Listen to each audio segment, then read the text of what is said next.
नमस्कार, आप देख रहे हैं RK24 न्यूज़ में राम कुमार। और आज कोडरमा ज़िला मुख्यालय कार्यालय के पास देखा जाए कि आउटसोर्सिंग की जो कार्यरत हैं आज और एक दिवसीय धरना का जो प्रदर्शन किया जा रहा है। और इन लोगों का मांग है कि अस्थायी किया जाए कम से कम 5 सालों तक और 7 सालों तक, और जो उचित जो इनको मंथली जो मिलती है, वेतन मिलती है, उसे मानदेय जो मिलते हैं उसे बढ़ाने का इन्होंने मांग किया है झारखंड सरकार से। आइए यहाँ के जो आउटसोर्सिंग के जो अध्यक्ष हैं उनसे बात करते हैं। सर, क्या क्या मांगे हैं आपकी?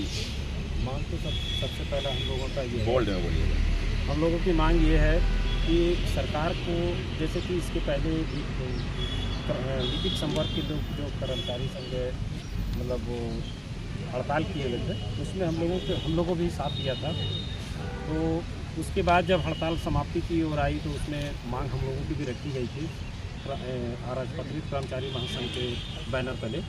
तो जो मांग रखी गई थी उसमें से मुख्यतः हम लोगों की 4 मांग थी। पहला जो था वो आपका बिहार राज्य के तर्ज पर या और हमारे पड़ोसी राज्य हैं उसके तर्ज पे 60 साल की जो अस्थायीकरण की नीति है वो 60 साल हम लोग को किया जाए, ताकि सब कोई अपना जॉब जो है नौकरी सुरक्षित कर सकें। दूसरा मांग थी जो वेतन वित्त विभाग के आलोक में आज जो संविदा कर्मियों को 21 पर राशि दी जाती है, वो वित्त विभाग के आलोक में तमाम आउटसोर्स कर्मियों को भी वही राशि हम लोगों को भी दी जाए, जिसे हम लोग समान काम समान वेतन का नारा दिए हुए हैं। और तीसरा हम लोगों की मांग ये थी कि जो कर्मी 10 साल या 10 साल से अधिक काम कर चुके हैं या काम कार्यरत हैं अभी भी, तो उस नियम के तहत में क्या है कि पद को सृजित करें और पद सृजित करने के बाद फिर बहाली करें सरकार।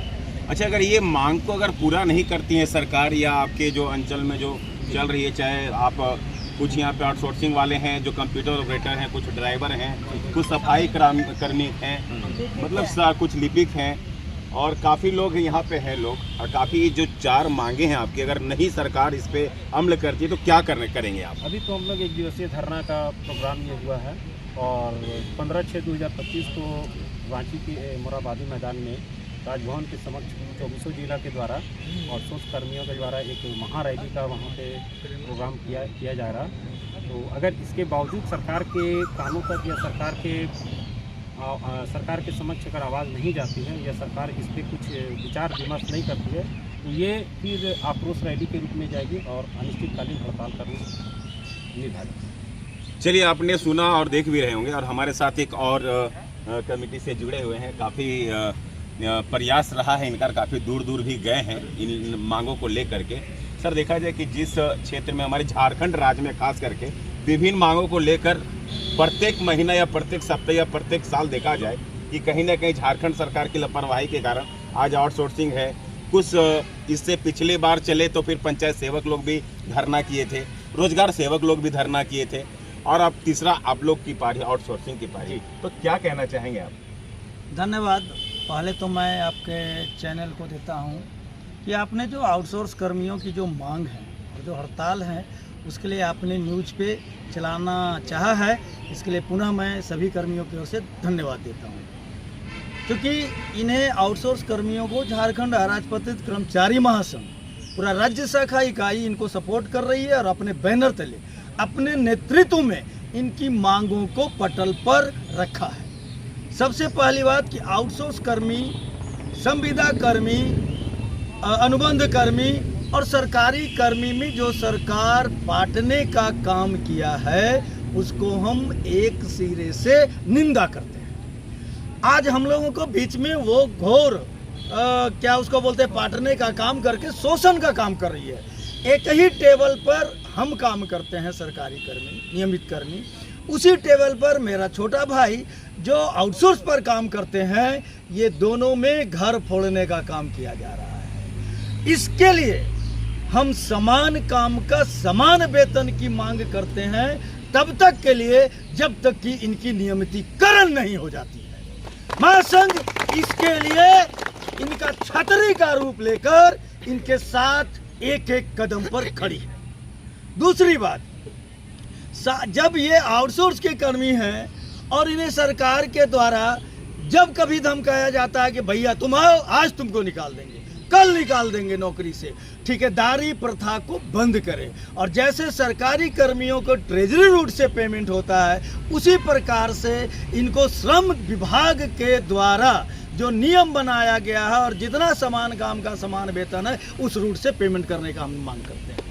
दूसरा, यदि सरकारी कर्मी को इंश्योरेंस, हेल्थ बीमा दिया गया है, इन्हें भी न्यूनतम मानदेय काटकर उतना ही हेल्थ इंश्योरेंस करने का हम मांग करते हैं। काटा जाता है लेकिन नहीं देता, वो हम मांग करते हैं इनको। साथ में तीसरा, ESI, EPF जितने भी तरह का कटौती हो, ये सारे कटौती इनको हो और बगल के पड़ोसी राज्य के तर्ज पर इन्हें भी उचित मानदेय दिया जाए, ये मैं मांग करता हूँ। धन्यवाद। अभी आपने बोला बगल पड़ोसी देश, मतलब बिहार हो जाती है, तो वहाँ की राज्य सरकार में चले और यहाँ की राज्य सरकार में बहुत अंतर है, लाख जमीन की अंतर है। वहाँ देखा जाए कि भाजपा का प्रखंड अचप लगा हुआ है, यहाँ पे कांग्रेस और JMM मतलब यहाँ पे मिली भगत है। तो भाई एक वार्ता से नहीं चलती। अगर इस मांगों को लेकर के अगर सरकार अगर निर्णय नहीं लेती तो क्या करेंगे फिर आप? फिर जो अभी हमारे आउटसोर्सिंग के अध्यक्ष जी ने कहा है कि एक हम लोग नीतिगत फैसला बना करेंगे कि आगे हमको किस रणनीति के तहत सरकार के पास जाना है। हम 2-3 चीज़ करते हैं। पहले सरकार के साथ वार्ता करते हैं, वार्ता के बाद तब हम समन्वय स्थापित करते हैं और यदि नहीं होती है तब हम संघर्ष का माध्यम लेते हैं। अभी हम वार्ता के रूप में जा रहे हैं सरकार के साथ कि वार्ता करते हैं, उनके द्वारा क्या मुझे मिलती है, सफलताएं कितनी हासिल होती है। फिर हम समन्वय बनाएंगे सभी लोगों के साथ, पूरे राज्य में एक लोगों के साथ बैठक करेंगे, नीति बनाएंगे और जब उससे भी नहीं सरकार मानेंगी तो लास्टली मैं संघर्ष पर उतरूंगा और पूरे राज्य के एक जिला के एक प्रखंड का काम को बंद करेंगे। ये महासंघ आश्वासन देती है।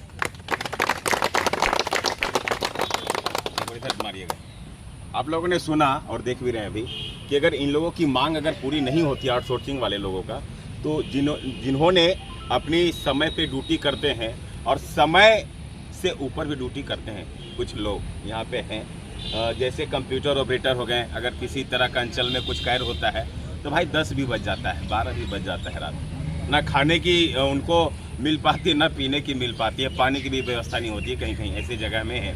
लेकिन पूरा कोडरमा जिले के आउटसोर्सिंग कर्मचारी जो हैं यहाँ पे आज धरना दिए हुए हैं और देखिए कब तक सरकार इनके जो मांगों के पूरा करती हैं।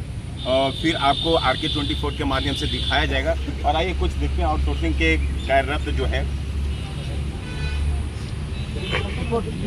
कौशल जी, आप बताएं कि एक मांग है आप लोगों का कि जहाँ पे अभी हम लोग स्थापित, अभी जहाँ ट्रांसफ़र हुआ अभी वहीं रहने दिया जाए, और हमें लगता है कि 4-5 महीना कुछ ब्लॉक में है जो सबका ट्रांसफ़र कर दिया गया, उस पर भी विचार हो रही है, क्या कहना चाहेंगे आप?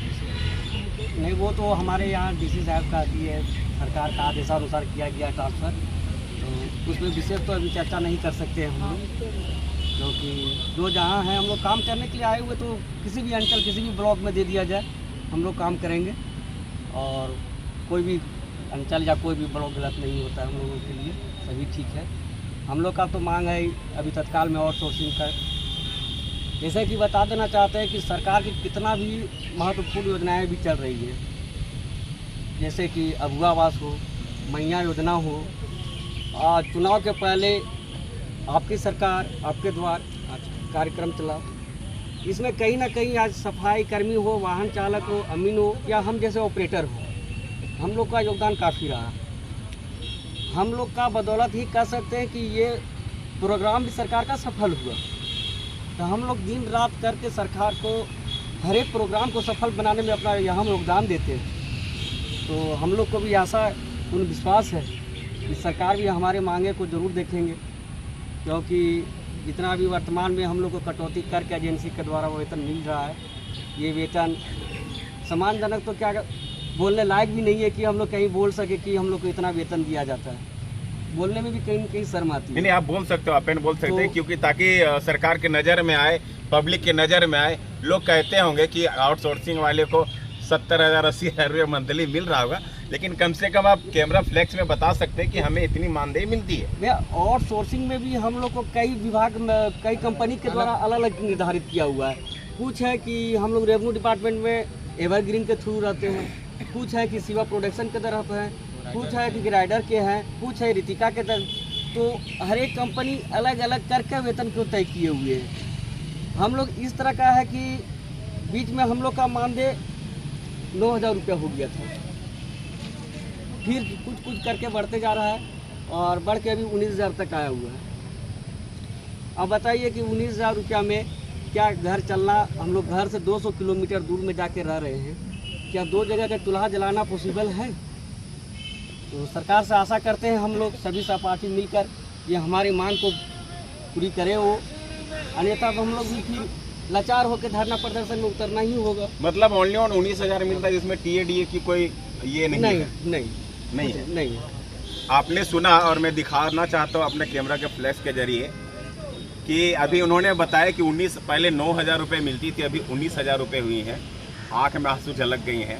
लेकिन मैं बता दूं कि आउटसोर्सिंग की कंपनी के जितने भी यहाँ पे कार्यरत हैं, चाहे वीडियो के अंदर हो चाहे सीओ के अंदर हो, मेहनत ज़्यादा इन लोगों का होता है। लेकिन जिनको वेतन जहाँ बढ़िया मिलना चाहिए, तो भाई देखिए आईएएस एक अलग चीज़ होता है, हम लोग आईएएस की तो बात नहीं कर पाएंगे, लेकिन शोषण भी इन लोगों के पास काफ़ी होता है। हमारे कोडरमा ब्लॉक के जितने भी आउटसोर्सिंग वाले कुछ लोग हैं, किन्हीं लोगों के साथ शोषण भी किया जाता है, धमकी भी दिया जाता है, वीडियो के थ्रू, सीओ के थ्रू, ऊंचे पदाधिकारी के थ्रू शोषण दी जाती है। अगर ये काम नहीं करोगे तो निकाल दिया जाएगा।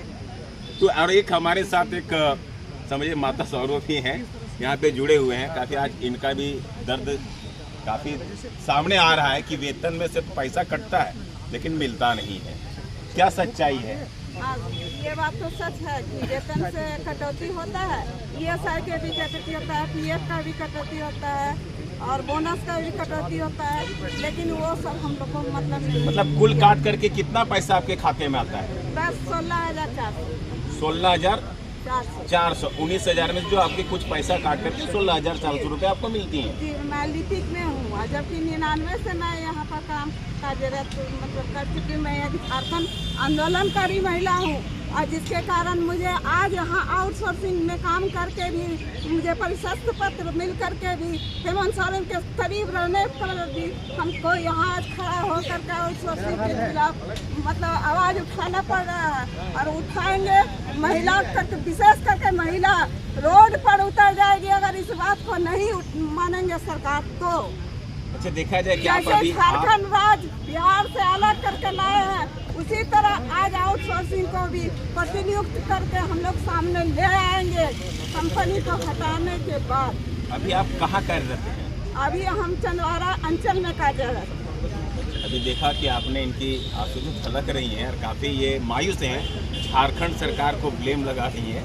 चाहे जो भी बोली, ये झारखंड सरकार के द्वारा जो भी इन लोगों को आज प्रताड़ित किया जा रहा है, या जो उनकी पैसा मानदेय को लेकर के या उनकी जॉब को लेकर के इन लोगों का आग्रह है कि कम से कम झारखंड सरकार उचित मानदेय दे और 7 सालों तक इन लोगों का अस्थायी किया जाए। कोडरमा RK24 न्यूज़ से राम कुमार की रिपोर्ट।